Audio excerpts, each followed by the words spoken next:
Hey everyone, welcome to another deep dive. This time, we're going to tackle English speaking skills. Okay. We got a really cool guide from one of you listeners. Yeah. All about, practical advice, and I thought we'd take a look. Yeah, it looks great. It looks awesome. It's really comprehensive. Yeah, it's really comprehensive. It starts with mindset. Yeah, that seems to be a good place to start. It does. And then daily habits. Uh-huh. And then it moves into exercises and resources. Cool. So let's just dive right in. Okay. The mindset matters section. Yeah. I think this is so interesting because, it really narrows in on the fear of making mistakes. Yeah. Which I think A lot of people experience that. so many people experience. Especially when... And it can really hold you back. Yeah. Yeah, it can be paralyzing. It can be paralyzing. Right. Like you don't even want to open your mouth. Exactly. Because you're so afraid. Yeah, you're so worried about saying the wrong thing or, making a fool of yourself. Yeah. Which really... Especially, I think, when you're, when your new environment. or you're surrounded by... If you're surrounded by native speakers. Native speakers, right? Yeah. That can be... It can be really intimidating. Yeah. So how do we overcome that? I mean, this is something that... Well, that's what's so great about this guide, is it really emphasizes that mistakes are valuable. Okay. Like, mistakes are part of the process. Yeah. And I think that's a really important thing to remember. That is important because if if you're so afraid of making a mistake, you're never going to... You're never going to learn. You're never going to progress. Right. You have to be willing to put yourself out there and make those mistakes because that's how you learn. But how do you shift that mindset, though? Right. Because it's easy to say, It is. mistakes are valuable. But then you're like, but I don't want to make a mistake. Right. Because I don't want to feel... You don't want to feel embarrassed. Embarrassed or stupid. Right. Yeah. So... Well, I think one thing that the guide suggests is focusing on the process. Okay. Not just the end goal. Okay. So instead of thinking, I need to be fluent in English, Right. you think, I'm going to practice speaking English for 15 minutes every day. Okay. Or I'm going to join a conversation group and try to participate once a week. Something like that where you're... So you're breaking it down. Yeah, you're breaking it down into smaller steps. Into smaller. And you're focusing on the effort that you're putting in. Okay. Rather than just the end result. Okay. And I think that can be really helpful because it takes the pressure off a little bit. It does. And it allows you to celebrate those small wins along the way. Okay. Like if you... So I don't have to be like, giving a Shakespearean. Right. Something could be perfect. Right. Yeah. From day one. Exactly. Like if I can order a coffee and be understood... That's a win. That's a win. That's a victory. Right. Oh. And those little wins build up. Exactly. And that's what the guide emphasizes, is that those small victories build momentum and they reinforce that you are making progress. I like that. So it's like celebrating those little me want food moments. Exactly. Even if it's not grammatically perfect. Right. It's like I communicated. You got your point across, and that's what matters. I like that. Yeah. Okay, so we've kind of tackled the mindset a little bit. Yeah. Now, how do we make English like a daily habit? Oh, okay. Because the guy talks about thinking in English. Yeah. And that sounds kind of intense. It does. Especially if you're just starting out. Especially. Like, how do you even wrap your head around that? Right. Yeah. I'm thinking in my native language. It can be challenging because, our brains are wired to translate from our native language. Right. But the more you immerse yourself in English, okay, the less you'll rely on that translation step. Okay. So your brain will start to form direct connections between thoughts and words in English. Got it. Yeah. So it's like you're building a bridge, right? Yeah, you're building a mental bridge directly to English. To English. Yeah. And bypassing the translation toll booth. Bypassing the translation toll booth. I like that. Right. Okay. So one way to do that Yeah. is to start talking to yourself in English. Okay, wait. Yeah. Hold on. Like narrate your day. You're telling me that I should walk around talking to myself in English? Yes. Like that's actually a good thing. It is a good thing. Okay. Because it forces your brain to think in English. All right. I'm willing to try it. Yeah. Have you ever had any embarrassing self-talk moments? Well, I wouldn't say embarrassing, but I've definitely had those moments where I felt a little self-conscious. Okay. Right. Especially if I'm out in public and I'm like, Yeah. Talking to myself in English. And people are giving you the side eye. Yeah. Okay. But, even describing your day, your thoughts, Even in the most mundane things, Okay. it all contributes to that fluency goal. I like it. Yeah. So talk to yourself, that's like level 1. Yeah. And then you level up Right. to actually speaking with other humans. Exactly. Which can be terrifying. Which can be very terrifying. But the guide has some suggestions for that, right? It does, yeah. Yeah. It really emphasizes the speaking with others aspect. Okay. Because ultimately, that's how you're going to become fluent. Right. You can talk to yourself all you want, but if you're not actually having conversations with other people, Right. you're not going to improve. You're not going to get that practice. You're not going to get that feedback. So what are some of the things that the guide recommends? Well, it suggests joining online groups, Okay. finding a language partner through an app, or even just striking up conversations with English speakers in your community. So it can be like real life or virtual. Exactly. Okay. Yeah. Cool. I like it. Mm-hmm. Okay, let's talk about pronunciation for a second. Okay. Because the guide mentions this thing called the shadowing technique, which sounds It sounds cool, really cool, doesn't it? but I don't really know what it is. Okay, well, it's actually quite simple. Okay. You choose a short audio clip, Okay. like a scene from your favorite TV show or a movie, and you basically become an actor. Oh, okay. You listen to a sentence, Yeah. pause it, and then you try to mimic the speaker's pronunciation and intonation. Oh, so you're like Yeah, you're mimicking like how they say it. exactly. Oh, that's kind of cool. Yeah, it's a really effective technique. So I could like channel my inner, Meryl Streep or Tom Hanks or somebody. you could choose a scene from your favorite movie. Yeah.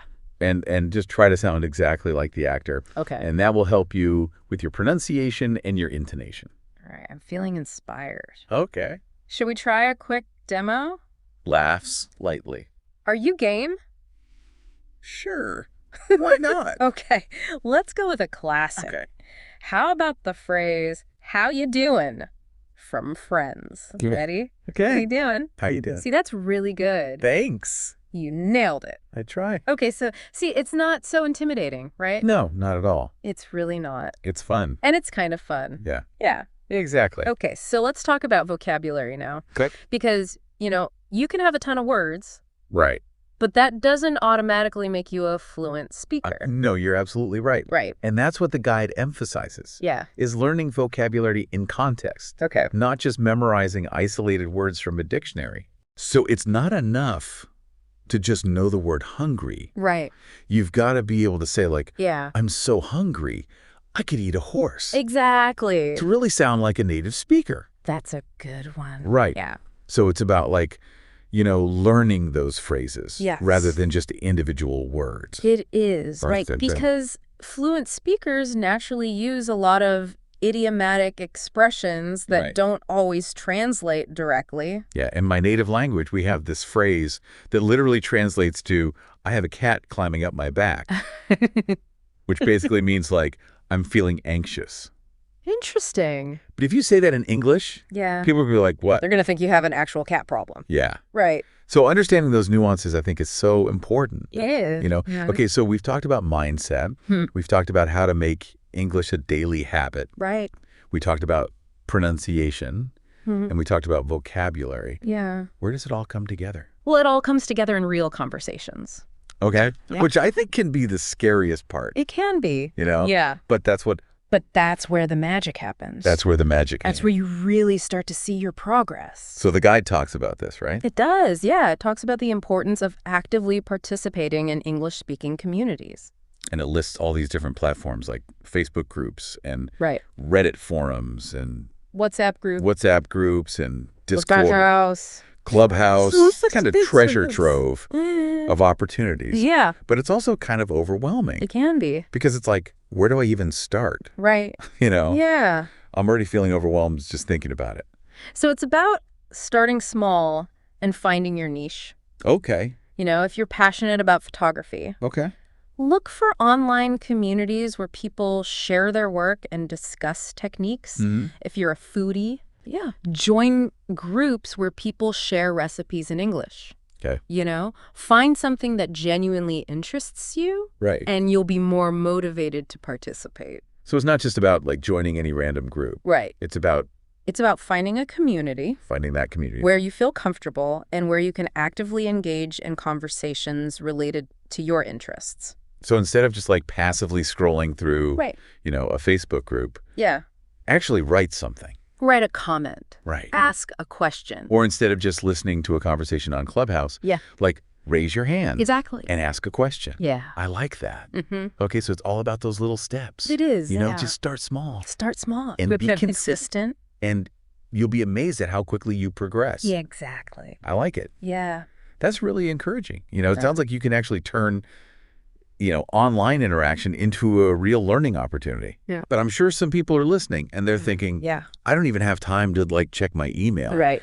Let alone join all these groups and practice for hours every day. Exactly. So what's a realistic starting point? Well, you're right. It's not about quantity. It's about quality. Okay. The guide actually emphasizes that even short, focused practice sessions can be super effective. So maybe commit to 15 minutes of shadowing each day. Okay.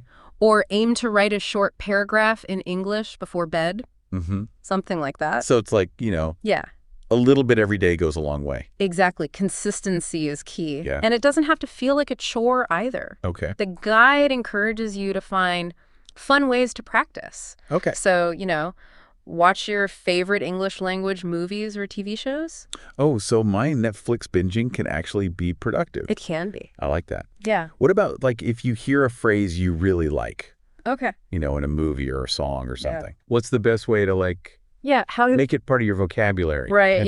Well, the guide suggests a couple of strategies. Okay. One is to write the phrase down. Yeah. Maybe even create your own little phrase book. Mm-hmm. Another is to try using it immediately in a sentence, Oh. even if you're just talking to yourself. Right. The important thing is to actively engage with the language, not just passively absorb it. Yeah, take it out for a test drive. Exactly. See how it handles in different situations. Yeah, and as you practice, you'll begin noticing patterns Okay. and developing a feel for the natural flow of the language. Right. It becomes less about memorizing rules and more about intuitively knowing how to express yourself. Okay, I think a lot of people get really hung up on grammar rules. Yeah. So much so that they're afraid to speak Right. because they're afraid of making a mistake. I understand that. So what does the guide say about that? Well, the guide acknowledges that grammar is important, but it also emphasizes that fluency is about communication. Okay.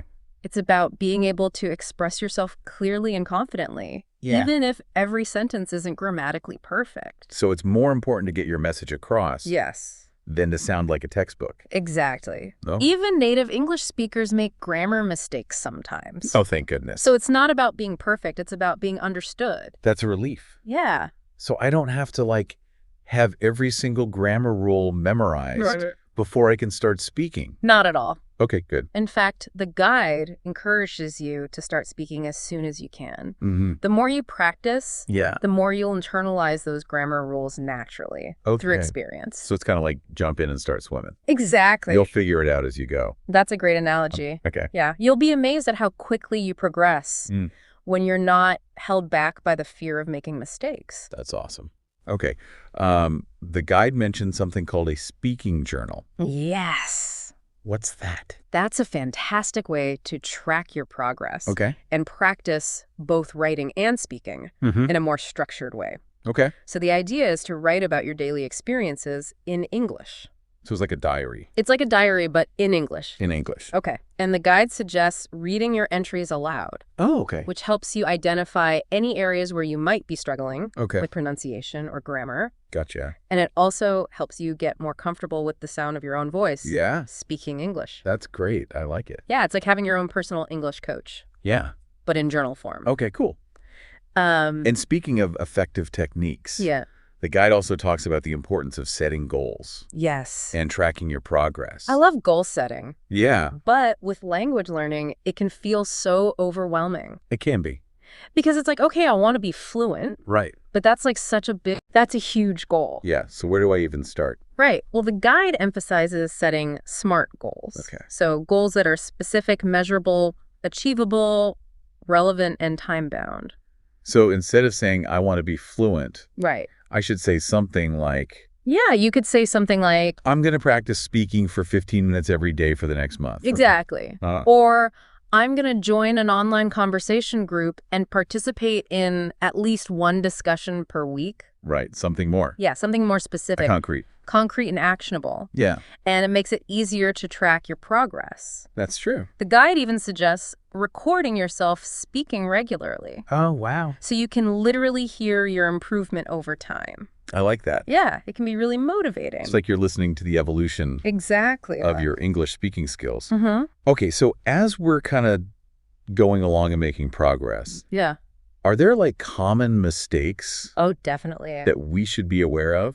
Yeah, and the guide actually dedicates a whole section to this. Oh, good. Identifying and correcting common errors. Yeah. One that comes up a lot is directly translating from your native language. Yes. Which often leads to awkward or unnatural phrasing. I do that all the time. Yeah, it's a very common habit. It's like I'm constructing a sentence in my head. Right? And then I'm trying to like force it into English grammar. Exactly. Yeah. And it doesn't always work. It doesn't. So the guide encourages us to try to think in English as much as possible. So instead of translating.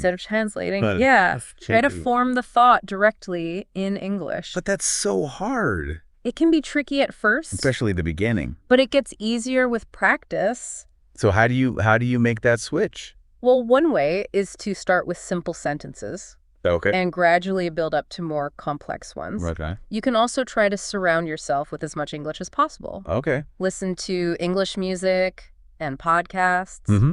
Watch English language movies and TV shows. So create like an immersion environment? Exactly. Even if you're not living in an English-speaking country? Yeah, exactly. Okay, what about like grammar tenses? Oh, tenses. I feel like I'm always messing those up. Tenses can be tricky. Yeah. The guide recommends reviewing basic grammar rules. Okay. And then practicing using different tenses in various contexts. Okay. So maybe focus on one tense at a time. Okay. And really get comfortable with it. Got it. Before moving on.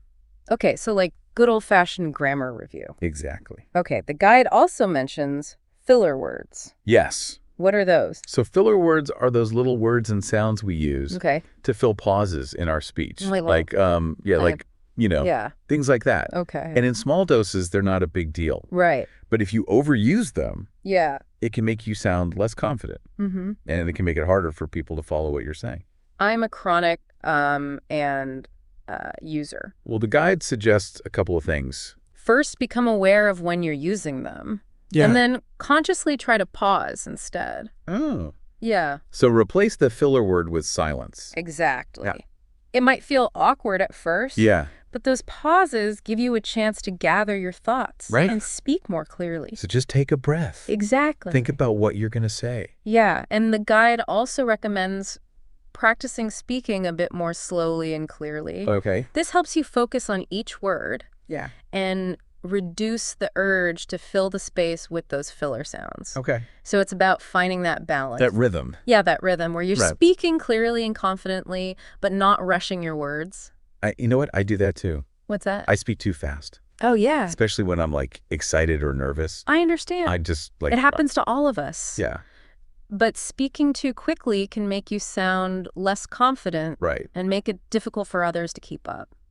So how do you find that sweet spot? Well, the guide suggests focusing on speaking clearly and enunciating each word properly instead of trying to speed through your sentences. Right. You can even practice with a metronome. Or record yourself to get a sense of your natural pace and identify any areas where you might be rushing. I like that. Yeah. So it's like finding the right rhythm to your speech. Uh-huh. Okay. This guide is so comprehensive. It is. We've covered mindset, habits, techniques, resources, common mistakes. Yeah. Anything else we should touch on before we wrap up? Well, there is one more important point that the guide emphasizes. Okay. And it's something that we've kind of woven throughout our conversation today. Okay. And that's the importance of practice. Practice, practice, practice. Exactly. Right. It's the key to mastering any skill. Yeah. And that certainly applies to English speaking. But that word practice can sound so... It can sound intimidating. Intimidating, yeah. So how do we make it more enjoyable? Well, one of the best ways to make practice enjoyable is to find activities that you genuinely enjoy that allow you to use your English skills in a natural and engaging way. Okay. So if you love movies, watch movies in English. Okay. If you enjoy music, listen to English language songs and try to sing along. Right. If you're a bookworm, read English language books. So make it a part of your life, Exactly. not like a separate thing. Yeah, the more you immerse yourself in the language, Yeah. the more natural and effortless it will become to speak. Wow, this has been so helpful. I feel like we've broken it down. Yeah. We've demystified this whole English speaking process. Hopefully. So as we wrap up this deep dive, Okay. what would you say is your top takeaway? Okay. For our listener, one thing they can do. If I had to choose just one thing, Yeah. it would be to pick one technique that we've discussed today that resonates with you and commit to trying it for a week. It doesn't have to be anything huge. It could be shadowing for 15 minutes each day, Okay. spending 5 minutes writing in an English journal, or even just making a conscious effort to replace filler words with pauses. Right. The key is to start small, Okay. be consistent, Yeah. and most importantly, have fun with it. I love that. Yeah. It's not about overhauling your whole life. It's Yeah. about just taking one little step Exactly. and then building from there. And remember, learning a language is a journey, not a destination. Right. There will be times when you feel stuck or frustrated, but that's perfectly normal. That's true. Just keep practicing and you'll get there. This has been incredible. We went from facing that fear Yeah. of making mistakes to thinking in English. Right. We talked about the shadowing technique, making English a part of our everyday lives. All sorts of things. It's like we've given our listener a whole toolkit. Oh, full So of. no more excuses. Get out there and practice. Pick one thing, Yes. do it for a week, and see what happens. Exactly. And let us know how it goes. We want to hear about your progress. Absolutely. Awesome. Well, that brings us to the end of this deep dive. Okay. Thanks for joining us. It was fun? And keep those deep dive requests coming. Yes. We love hearing from you. Absolutely. Until next time.